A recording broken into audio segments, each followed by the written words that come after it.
Здравейте, мили хора! Извинявам се за качеството на миналото и следващото видео с Samsung S23 Ultra снимам. Все още е достатъчно добра, почти една от най-добрите камери. Наистина изгледаха няколко модела след това и на Samsung и на iPhone, но като цяло все още е топ камера. Просто истината е такава, че първо професионалната ни камера Blackmagic 6K е много тежки файлове прави в момента. Имаме един оператор, който се занимава с приятел с страшно много неща. Сътрудник е в бизнесите и като цяло наистина му е възложена страшно много работа по неговите си собствени проекти и в нашите проекти, така че нали, е нормално всеки да се занимава с неговите лични проекти поне.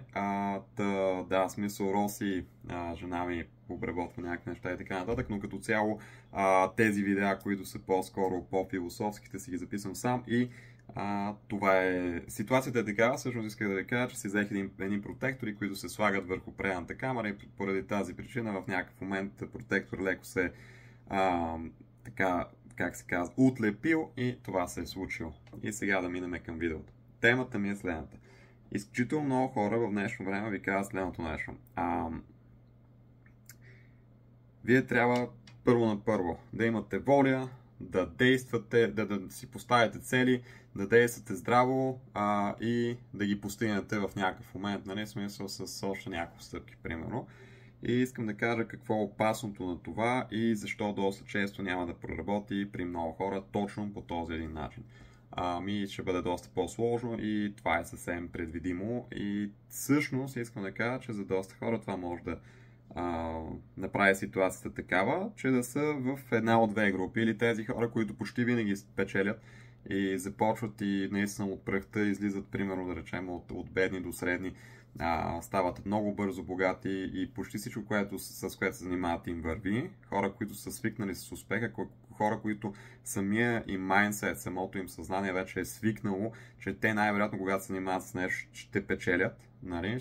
ще измислят начин и така нататък. Когато не виждат начин, ще намерят начин, ще извикат по-добри хора от тях да работят с тях по този проект и така нататък. Ще намерят някакъв начин, така или иначе. Външно спонсорство, инвестиции и така нататък. Винаги има такива опции. Така, това е вярно. Първо. Това е вярно. Няма шега, няма измама, случва се и прочее и прочее. И другите хора, които ще са по-голямата група, може би към 80-90% би казал, ще са такива хора, които пък почти всичко, което пробват, се провалят, не успяват, нещо малко не им достига, отказват се малко преди финала или пък се отказват съвсем малко след като са започнали. Започват обаче не могат да стигнат до никъде и така нататък и така нататък. И това е съвсем нормално поради причина, че ако си представите някакъв код, примерно да речем, вашето съзнание практически е програмирано по този начин, поради причина, че човека всъщност е един социален конструкт, който до голяма степен е конструиран по някакъв начин и това не е,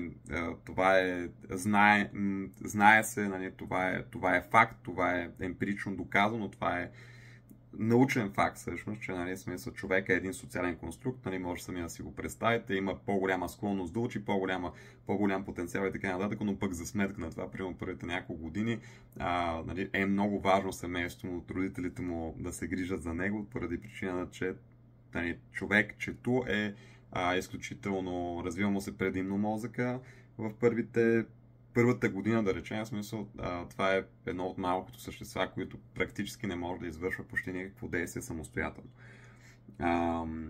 Става дума, не може още да, нали, за месеци не може да пълзи и така нататък. Има, знаете, животни, които се раждат и веднага вече могат да правят тези процеси, което нали, естествено обуславя това, че нали, човека като цяло е същество с много голям потенциал, с много голям мозъчен потенциал, с много голям нали, мисловен, нека така да го кажем, потенциал, свързан с развитието на неговите мисловни моделите му на мислене и така нататък, характер, поведение и така нататък, които да му дава склонността да се адаптира и да мисли много по-добре от животните от един момент натам, особено в, пак казвам, менталния и интелектуалния свят. Но от своя страна човека е конструиран социално от своите родители, после от образователната система, от близки и приятели, обкръжение, среда, града, селото, населеното място, в което се намира, и оттам нататък, нали, смисъл от всички допълнителни фактори, които са характерни за него. Тоест, никой не избира точно какъв е той. Той е по-скоро някакво средно аритметично от много други фактори, като свободната воля и това, което човека има като подтик сам да изрази себе си и да бъде това, което иска да бъде, е, нека да кажем, съществена част, но е обикновено със сигурност под половината от неговия социален конструкт, като това може да се промени. Не знам дали може да се промени да е над половината, но със сигурност може да се промени значимо, ако човек реши. Но не се променя значимо, просто поради причината, че дори човек има желание. Това може би вдига няколко процента веднага, нали? Но там нататък вече се изисква воля, да, нали, постоянство, насочено действие за много дълги периоди от време. Насочено действие, т.е. пак постоянство, консистентност в това, което правим, и консистентност в фокуса и в единия път, по който сме тръгнали. Конкретно, т.е. което означава яснота и познаване на собствените възможности, цели, желания, възможностите за най-голям потенциал за развитие, най-значимите шансове, оценяване на всяка ситуация, оценяване на самия себе си спрямо всяка ситуация и така нататък, което обикновено е и много трудно да се изрази. Ето, виждате, примерно, в момента около 5 минути да говоря, за да мога просто да изясна темата. И обикновено в повечето сценарии, независимо дали са ментори, дори коучове и така нататък, които са хора, които най-вероятно могат да ви прекарат от пътя, особено менторите, от точка А до точка Z, ако те са съвсем буквално от момент, from zero to hero, както се казва. Обратно не е много добър вариант, но from zero to hero, нали, смисъл, да, ментора знае как да ви изгради, така да се каже, също така е треньора, добрите треньори също. И понеже има, да речем, доказан опит с други хора, които успял, които, да речем, са подобни на вас, относително, там само архетипите са важни, може би, нали, архетипи или нещо подобно, нали, т.е. иначе казано, интелектуален също ментор в това отношение ще му е много по-ценен, отколкото, примерно, треньор по бойни спортове, фигуративно или фитнес. Но пък някой път, нали, се съчетават такива ментори, които са всестранно развити и така нататък, но идеята ми е, че пък за боксера пък евентуален професор, примерно по философия или по, да речем, някоя социална наука или по фундаментална наука, малко по-трудно ще му помогне, защото той е нахъсан и иска да прави нещата по един малко по-различен начин, малко по-агресивен, малко по-спортния хъс, няма да бъде до такава степен характерен за професора. Зависи пак, има и професори, които са примерно тренирали дълги години бокс. Бокс и шахмата са много подобни между другото, което е интересно, защото изискват изключително много мисъл и изключително много позициониране в пространство, вътре в главата на самия човек, в съзнанието. Тоест, трябва.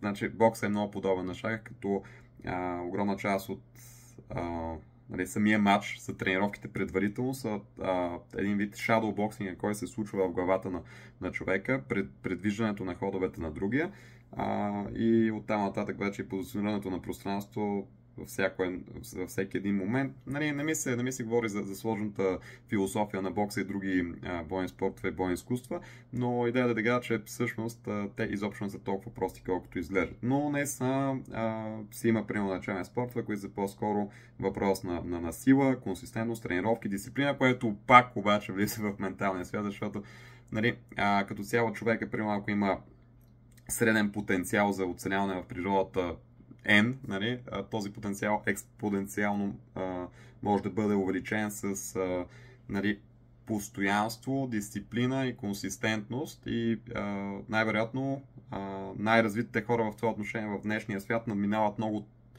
тези хора от преди няколко стотин години, да речем, но пък средният човек, средният вече човек, пък, който не се занимава с това, най-вероятно са под това ниво, защото необходимата адаптивност физическа в днешно време е по-малка, необходимата за оцеляване, за сметка на това потенциала в всички спортове, физически занимания и така нататък е по-голям. Нали, смисъл, идеята ми е, че ментори, треньори нали, които могат да ви бъдат полезни, могат да ви прекарат от точка А до точка Z. Да, това е така. Но ако вие вече ги наемете по някакъв начин, се възползвате от услугите им, по някакъв начин те започват да се съгласат и, нали, започвате да работите заедно, това е един момент, в който нещата могат да се случат. Преди това, всички безплатни, обикновено, нали, безплатните обучения, курсове, безплатната информация в интернет, където и да е било, социалните мрежи и така нататък, е по-скоро в сферата на мотивацията, по-скоро в сферата на намирането на собственото защо и така нататък.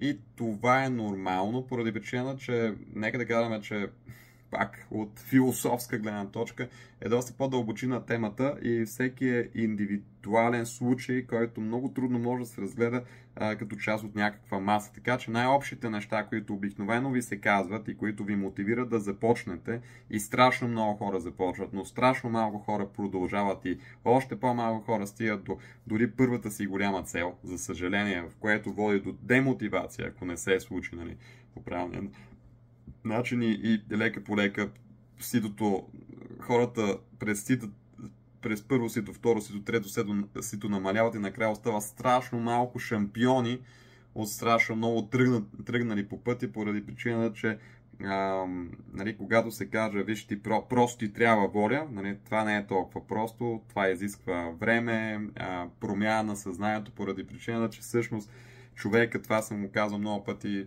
слушали сте го навсякъде, така че не е нищо ново, но наистина от малко дете ми прави впечатление съвсем буквално, че, нали, човек е съвсем буквално един конструкт, който първо семейството, училището и така нататък, всичко идва отвън и всичко е по-скоро един нали, модел на по-скоро бедното съзнание, но наистина е така, нали, слагам в кавички, защото, нали, не е задължително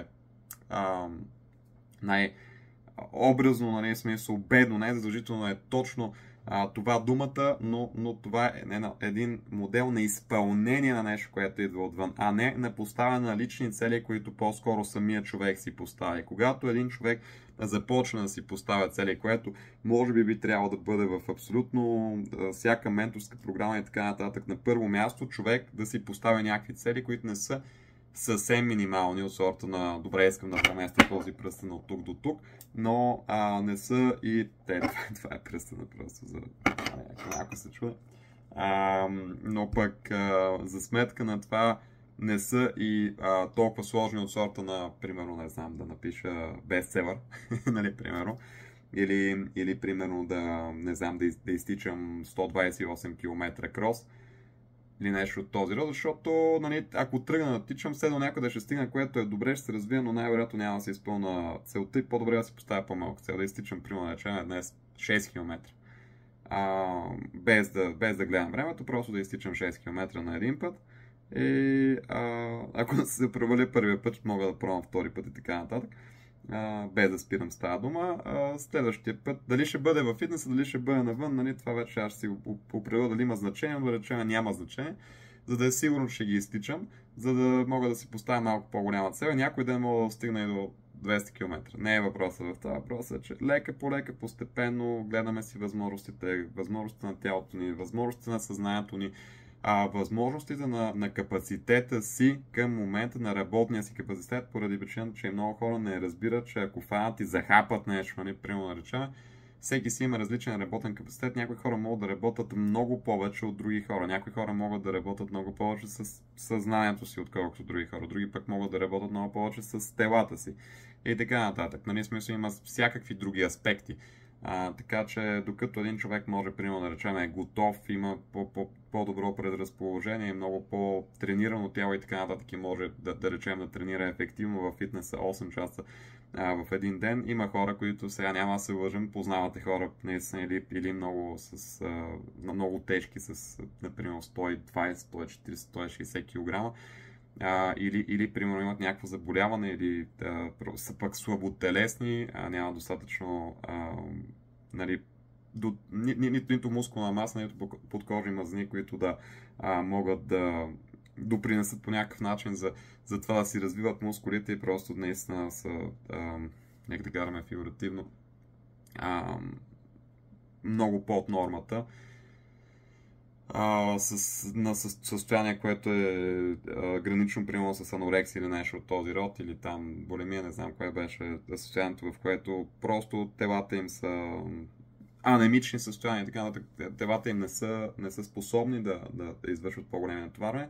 Така или иначе, такива хора могат да, някой от тях наистина е безумно малко, нали, примерно начало на натоварването, разумното натоварване на ден може да бъде 20, 25, 30 минути, което, нали, би дало доста бавен резултат, дори с човек да го изпълнява консистентно. И просто положението е такова каквото е.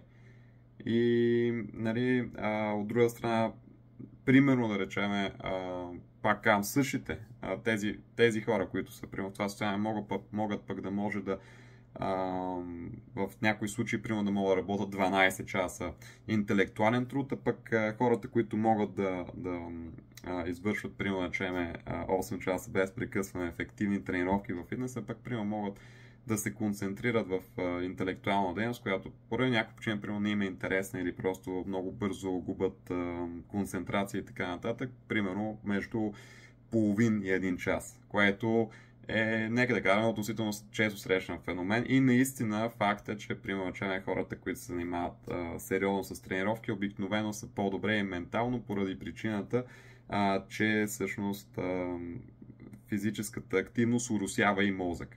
И това е също важно да се спомене, така че, нали, аз може би давам лоши примери, но като цяло човек трябва да поддържа абсолютно всичко, всяко отношение на живота, включително социалното, т.е. приятели, семейство, най-близки хора, приятни занимания и така нататък, ниво на щастие, така че да може да балансира, да поддържа някакви баланси, те са много.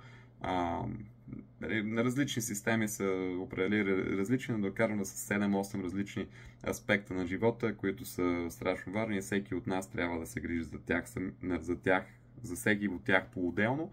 И нека да кажем, че европейците доста често все повече се, нали, отделят някакво внимание на това, но доста често съвсем пренебрегат медитацията. Медитацията е един от аспектите, който е различен от просто почивката и е различен, например, от спорта, като разбира се, че може да се съчетават тези неща, но като цяло това е социалния аспект, също е един, който някак си понякога остава назад, а понякога пък е прекалено много точки му се слагат. Така или иначе, съня е един от аспектите като цяло, съня си е отделен аспект, съня и почивката си е един отделен аспект от живота, един фактор, който е изключително важен и проблемите с съня могат да доведат до допълнителни проблеми. Като цяло, съвсем скоро време ще направим една такава програма, да кажем всъщност кои са най-важните, есенциални, основополагащи принципи, които наистина буквално са по-скоро универсални и го казвам в този момент, защото се седих наистина за съня, за физическата активност, за менталната активност всеки ден, иначе казано фокусираната мозъчна активност, фокусираното целеполагане и преследване на цели съзнателно всеки ден. И поставянето на по-големи цели и на все по-големи цели до момента, в който един човек вече се чувства щастлив от това, което прави. Но има толкова много аспекти на живота. Най-важното е човек да бъде, така да се каже, да се чувства добре в собствената си кожа, иначе казано да прави това, което е мечтал да прави, това, което иска да прави, да бъде този, който би желал да бъде. И не е толкова трудно. Дори нещата, които казах до момента, повечето от тях не са задължителни, но нека да кажа, че за огромен процент от хората, всъщност това е нещо, което искат да са успешни, относително да изпъкнат с нещо, дали ще бъде през близките хора, пред приятелите, пред малко по-голямо обкръжение, общност, да речем и така нататък, или пред вече големи групи от хора, като, нали, национално, нали, смисъл, или вече international, нали, на световно ниво или там на ниво континент и прочее, нали, обикновено човек има някаква нужда от такова признание, нали, в една или друга степен и от изключително много други неща. Така че, нали, човека се чувства най-добре в кожата си обикновено, когато изпълнява и поддържа няколко много важни баланса. И пак казвам, по нашите ширини се пренебрегват, нали, храненето е много важно също така. Все още смятам, че много българи пренебрегват важността на диетата, на режима, на хранителния режим. Като цяло тук, нали, отказването или редуцирането до изключително голяма степен от зависимости също е много важно, от вредни зависимости, тютюнопушене, алкохол, наркотични вещества и така нататък. Това е много важно, просто есенциално, но за съжаление това, особено алкохола, нека така да го кажем, в България си е все още една огромна тема.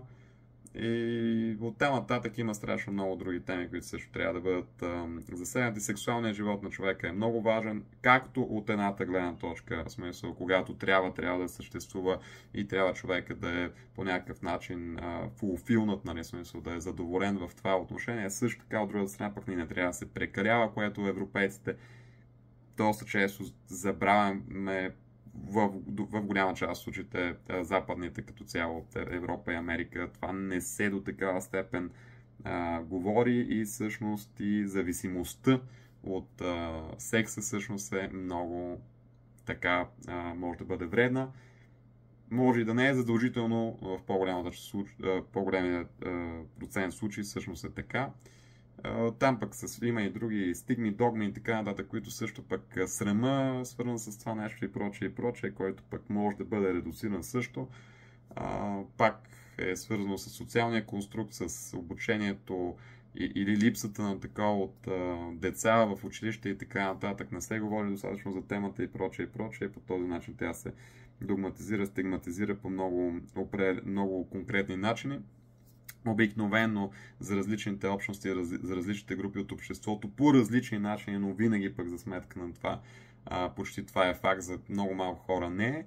И искам да кажа нещо от тук нататък и прекъсвам тая тема. Има едни хора, така от обществото, които все пак огромна част от информация за тях самите е прозрачна, има прозрачност, ние знаем много за тях, за личния им живот и прочее. И това може да се наблюдава, особено в днешно време, поради причина, че част от тях по собствено желание присъстват в социалните мрежи, имат публичен живот, така или иначе.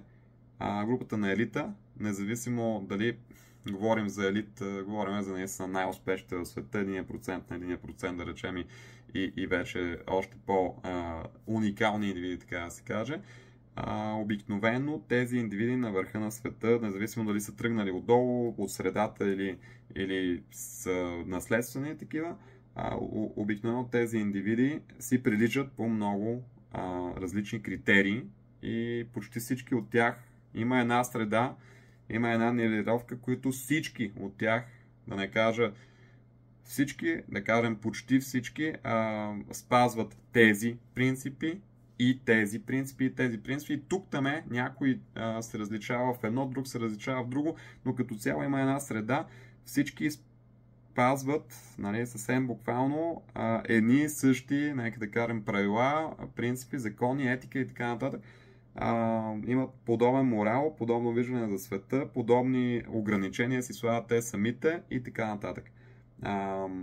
Вярват в подобни, нали, нека така да го кажем, идеали и общо взето, ако всеки може да си направи проучването, пак казвам, това е публична информация в днешно време за щастие и правейки това, можем да разберем всъщност от какво почти всички останали сме ощетени и аз смятам, че всички трябва да се стремим към тези по-високи нива и тези идеали. Това не означава, че трябва да задължително да ставаме елит, че трябва да сме в 1% и по-нависоко в света. Въпросът е, че смятам, че дори да изпълняваме много малка част от тези правила и да не ги изпълняваме на 100%, вярвам, че ако те станат, така да се каже, квадратчета от дневния ни план, нали, смисъл, ако започнем да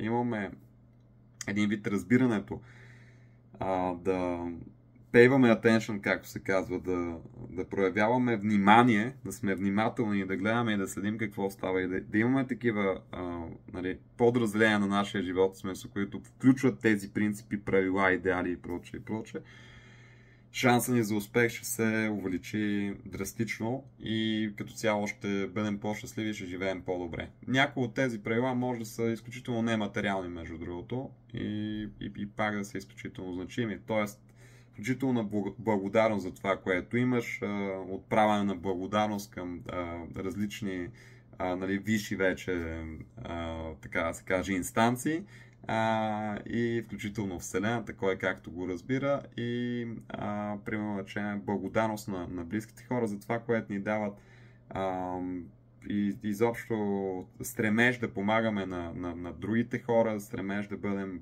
по-добри самаряни, най-общо казваме, изобщо да помагаме на света с каквото можем, осъзнаването, че сме тук, нали, на Земята с някаква цел. Всеки да си го разбира по какъвто иска начин, не е задължително да бъде по някакъв начин дори духовно това, но че нали, все пак, щом сме тук, значи има някакъв смисъл в това нещо, или поне ние самите можем да определим такъв смисъл и просто да помогнем нещо на този свят, в който се намираме в момента и така нататък. Тоест може да са толкова базисни, може и вече да са някакви конкретни финансови принципи, правила, закони, бюджетиране и така нататък. Може да е абсолютно всичко останало. Фактът е обаче, нали, култура на спестяване, култура на харчене, култура на смисъл изобщо разбиране какво са парите, уважение към тях, но пък за сметка на това не обичи, редуциране на научността и прочее и прочее. Изключително много са принципите. Разбира се, като някой път може да се направим тема и за това. Това ми е на мен призива, нали, когато видите няколко основни, така да се каже, точки, които са, нали, смисъл, първо трябва да имаме достатъчно воля, с която да решим да си поставим някакви относително големи цели, след което, за да постигаме някакви форми на свобода, след което да започваме да действаме спрямо тези цели и да ги постигаме стъпка по стъпка, трябва да осъзнаем, че не е толкова лесно и че така може да изглеждат 3 или 4 тези стъпки, но всъщност стъпките са, да караме, между 100 и 200, защото трябва да се разделят на по-малки. Ако се разделят на по-малки, всеки може да ги изпълни, обаче ако си останат 3-4, много хора в някъде просто нещо няма да видят някоя малка стъпчица, ще стъпат на криво, ще паднат и след това ще се откажат и ще се върнат в първи клас, както се казва. И така постепенно, ако това се случва, ще се демотивират най-вероятно и ще станат, да речеме, такива обикновени работници с ниски заплати, нали, след това има много голям шанс да станат токсични. Не го казвам, защото това е най-лошият сценарий или нещо от този род. Просто казвам, че това се случва прекалено често и за съжаление огромна част от тези хора не са искали това за себе си. Нали, защото те, които са съгласни и доволни с това, няма никакъв проблем. Много хора, нали, просто се отказват по пъти поради причина, че си казват, добре да е смисъл, тези хора, нали, казват, ние са на 4 стъпки, изпълняват ги и успяват. Нали, успяват много малък процент тези хора, които отказват 4 стъпки и не ги разделят на още 100 и успяват. Нали, общо взето е почти невъзможно да работиш на скокове. Работиш на малки, конкретни, точни стъпки с скокчета в правилните моменти, нека така да го кажа, когато живота и когато средата ти дадат възможност, всъщност, трябва да очакваш тази възможност и наистина в този момент да си готов да скочиш, защото трябва, нали, да направиш малък скок и да продължиш на следващото стъпало, нали? И пак малките стъпчици, защото така върви смисъл. Живота аз бих казал, че е по-скоро един наклон, нали, с някакъв вертикален, има някакъв нали, определен ъгъл, в смисъл определен градус, който не е със сигурност, не е равно повърхност, по-скоро ъгъл. И нали, ние вървиме с бавничките стъпчици, т.е. те са относително по-трудни, защото вървим нагоре и от време на време живота ни дава да направим някакво скокче и да продължим по-нагоре. Аз така би го описал. От моята перспектива изглежда така. Общо взето всичко, което казваме в сферата на съвсем буквално разсъждението, но вярвам, че включително с моя съвет съм помогнал на доста хора, по изключително приятели, които са били готови да ме чуят, но пък моето мнение не е било до такава степен, нали, да знам как се казва, всемогъщо и се проникващо, нали, в техния свят, нали, такова, да ме слушат като някакъв диктатор или да изпълняват едно към, не просто. Думите ми са ценно второ мнение и вярвам, че наистина съм наблюдал страшно много феномени в много бизнеси, участвам и съм участвал и като цяло общо взето съм правил каквото може да се сетите, което за мен може не е толкова добре, но като опит, т.е. иначе ако се бях фокусирал в по-малко проекти, най-вероятно в момента ще аз съм включително по-успешен и финансово, но на мен така ми е харесвало винаги, искал съм да съм на повече места, като се фокусирам, приоритизирам 1, 2, 3 основни, но за сметка на това отивам и не се ограничавам, не се лимитирам по такъв начин, че изобщо не се занимавам с други. И винаги съм искал това за себе си, просто се познавам и това ми доставя удоволствие, иначе по принцип силно препоръчвам на хората да се фокусират върху по-малко неща и да проявяват много повече dedication, повече отдайност в тези няколко неща и да се опитват просто да бъдат най-добрите в тях или просто да са на топ ниво. Това е за сега. Хров за Лай Грифин. До скоро!